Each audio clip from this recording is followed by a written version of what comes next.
Hey guys, Ivan here, and in today's video we got a couple of really interesting bodybuilding updates. The first thing we got is an update from Andrew Jacked, and this one is pretty interesting. Why? Well, it's because Andrew Jacked has a new trainer. So Andrew Jacked posted this set of videos right here, and in the caption he says, "Controlled insanity times 101," and he tags some guy whose IG name is Controlled Insanity. And somebody in the caption here, actually in the comments here, says, "This guy here has done more for Andrew's physique than Kamal ever did. This was his most consistent training partner." So apparently it's some guy who Andrew used to train with before, and now they're back together, I guess. And yeah, this is interesting because recently Andrew had all this whole chaos with Kamal, so Kamal is no longer training Andrew, and apparently this guy was training with Andrew before, and now they're back together. This guy never asked for 5% of Andrew's earning, or I don't know, maybe he got a Rolex but never complained about it. I'm not sure. Anyways, they're training back together. Now, do I think there was something special, something new, something different that Kamal did with Andrew that Andrew couldn't do by himself? Personally, I think the biggest thing about Kamal training Andrew was the fact that he pushed him. And Kamal is known for his crazy volume. He's training with a lot of volume, and I don't see Andrew training very intense. I don't think he's that kind of a bodybuilder. And if he tries to do low volume, high intensity won't be that high. So what he needs is what he can do, and that is a lot of volume. And I think that definitely works better for his physique. I don't know if I can explain this, but for a physique that is so round and bubbly and popping, I think he does need a lot of volume to maintain that pop, that fullness. I mean, this is just pure bro science. I am not backing this up with any actual data, but it kind of makes sense. And I don't know if you guys agree with this or not, but I feel like that. So I think that's why Kamal clicked so well with Andrew. But if he gets a coach or a training partner really who's going to just push him, force him to do supersets, drop sets, a lot of volume, many sets close to or to failure, I think Andrew's gonna be good, man. I just think he shouldn't be left alone. I don't think he should be training by himself. I just think he needs somebody to help him, to push him. And if he does that and he has a Cito in his corner, he's gonna be spot on, man. A similar thing with Flex Wheeler back in the day. He needed someone to force him, to push him in the gym. And when that happened, and with the help of a coach, Flex was very, very good. He was never the most conditioned guy, maybe that one time in '93, but really overall, he was never the most shredded guy. And neither is Andrew. I don't see Andrew ever bringing like some crazy conditioning in the glutes. But he can be the most well-shaped guy in the top mix of the Mr. Olympia. And with his shape and structure and also height, size, with good conditioning, good enough conditioning and a lot of roundness and bubbliness, he can do really well. I mean, potentially win the Mr. Olympia. It's kind of hard for me to imagine for him to win the Mr. Olympia with those hamstrings and those legs from the side, but I was surprised that he won the Arnold Classic. I really didn't expect that, so I guess because of his other features, the judges can ignore that lack of muscle in the lower body. So if he won the Arnold Classic, he can probably still win the Mr. Olympia as well. And not training with Kamal, I don't think that's an issue, really. This guy here is helping him, pushing him. And as you can see, he's training his back, and after all this chaos with Derek Lunsford, with all that trash talk, and Derek saying that Andrew is never going to win the Mr. Olympia, Andrew better make sure to match Derek in that back, and that could happen. But matching him in the lower body, especially from the side, That's an issue. That's an issue. That's something that Derek is definitely beating Andrew at. But as far as the other body parts, everything is kind of close. However, these guys have completely different physiques. Apples and oranges. I think Andrew is it's definitely way easier to compare him to Samson, comparing him to Derek. It's difficult to compare these guys, but, on the stage, we're going to see who just looks more impressive, who's more complete. In my opinion, so far, that definitely was Derek, but this year, that can change. Whatever you guys think, tell me down below. All right, the next physique update we got is something really, really freaking impressive from Jordan Hutchinson. At 3 weeks out of Italy Pro. Apparently, he's doing Italy Pro, and after that, if he wins Italy, which he, I'm sure, will, he's going to probably do Tampa and Texas. And, man, I don't know who is going to stop this guy because this is looking insane right here, man. This is looking crazy. And I was following this guy, a couple of weeks ago. He was kind of getting in shape. He wasn't in shape. And I thought that he was, that he was getting in condition, but he didn't look improved. He didn't look bigger than last year. But now I'm guessing he was just flat. He was dieting down, and also I'm assuming that they upped the gear as he was getting leaner. So now he looks lean, but really hard, really detailed, really dry, really separated. This is looking like a freaking phenomenal peak, and he is 3 weeks out. And guys, he's coached by Chris Tuttle, and you guys know that I don't really give props to the coaches that often. And I find a lot of things to criticize about the other coaches, but Chris Tuttle is definitely one of those guys that should be in that top tier. I don't think he's there yet. He has, I think, only Jordan as far as the top open guys. But I think that's probably going to change very, very soon if he is willing to go in that direction and just prep the top pros because, he's a workaholic, man. The guy works nonstop. He's really devoted to all of his clients. I know 2 guys from Serbia or from Balkans, actually, who hired him, who are low-level amateurs, who actually were so happy with his service. So props to Chris Tuttle and what he's doing with Jordan here. It's phenomenal. I love it. This is phenomenal.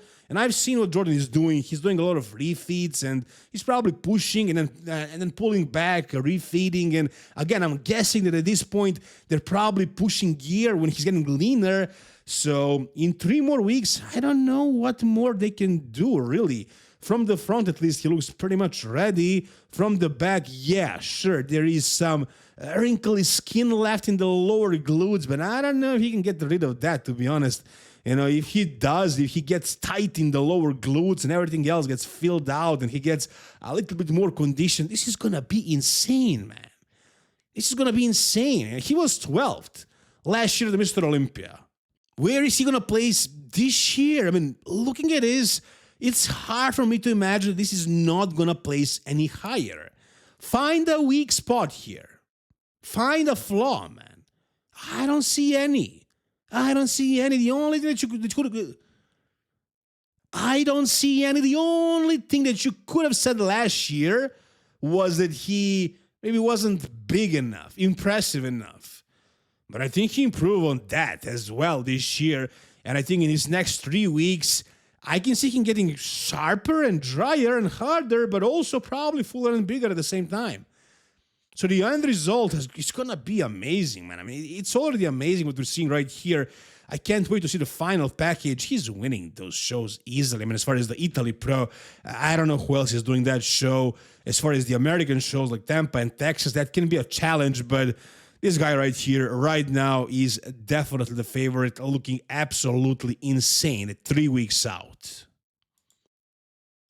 All right, the next physique update we got is from Quinton Araya, or Quint Beastwood, and here he is 1 week out of the Toronto Pro. Now, as far as the Toronto Pro, I have no idea who else is doing that show. As far as I know, no top open guys are doing it, so Quinton is finally going to have a chance to win that show unless somebody like Eric Wood pops in and wipes the floor with Quinton. That's probably what's going to happen if somebody like that jumps in, because from what I'm seeing right here, guys, I mean, yeah, I'm kind of being harsh, but really, it's not good, man. It's not good. If he shows something different on the stage from what I'm seeing right here, I'm going to be impressed. I'm going to apologize. But guys, I'm telling you, this is not looking very good. And this guy is self-coached.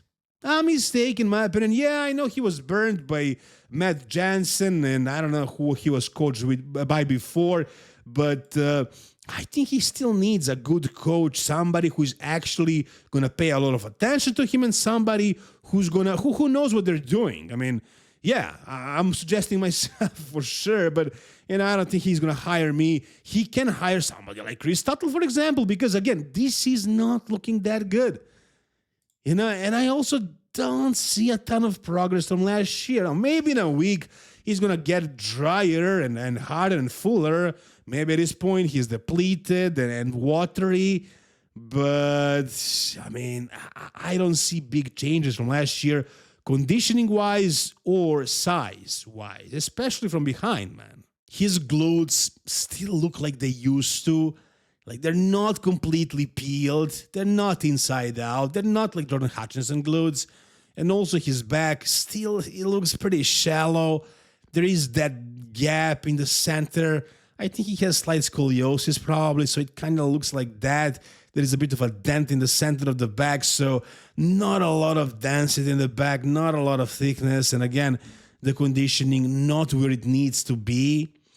But sure, I mean, nobody's really doing Toronto. Again, I don't know who could jump in, but as far as right now, I think he probably has this win. It's very likely for that to happen, but I don't love what I'm seeing right here, man. Maybe my verbiage is not perfect, but how else would I explain it? This is just not where it needs to be. That's the way I see it. Maybe all of you guys see it differently.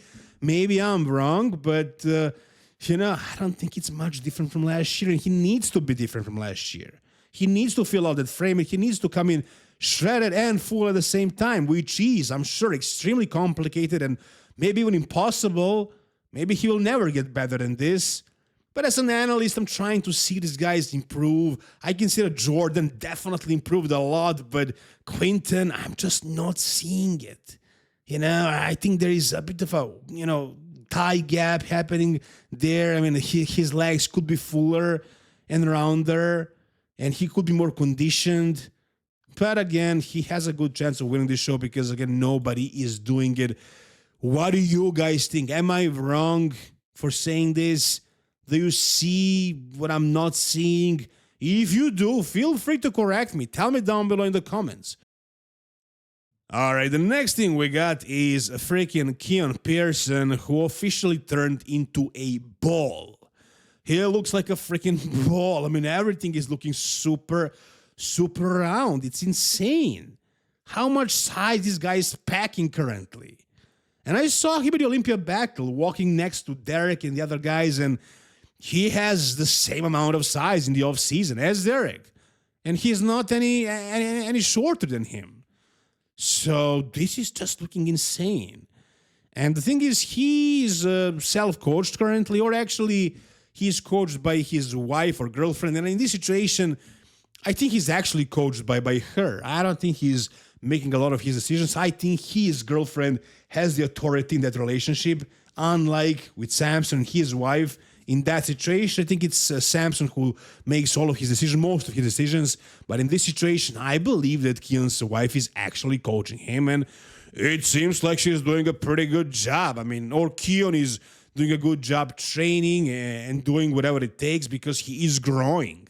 This is looking really freaking impressive, really freaky, right? I mean, are you guys seeing the same thing? This is insane right here. And no, he's not planning on switching to the Open. He tried it once. He got burned. He wasn't close to being in. He could have been in the top 3, but to win a show, nah, not a show like that. Prague Pro was a huge show, but I'm sure there are shows, smaller Open shows that he could win, like, for example, Toronto. Yeah, I can see that happening. So, he doesn't have any plans of doing that, but if he wanted to, he could be like, I don't know, man, top maybe top 10, probably not even top 10, but like top 15 at the Mr. Olympia in the Open. So he doesn't plan on doing that, not yet. Maybe at a point where he can't even make the weight for the 212, the way Derek did it. When he gets to like, I don't know, 250, 260 in the off season, lean, and then he dives down to maybe 225 to 30, shredded. If he does that, then maybe it's time to go to the Open. But at the weight of 212 pounds, it's definitely way too early. But again, this is looking promising. This is looking crazy right here.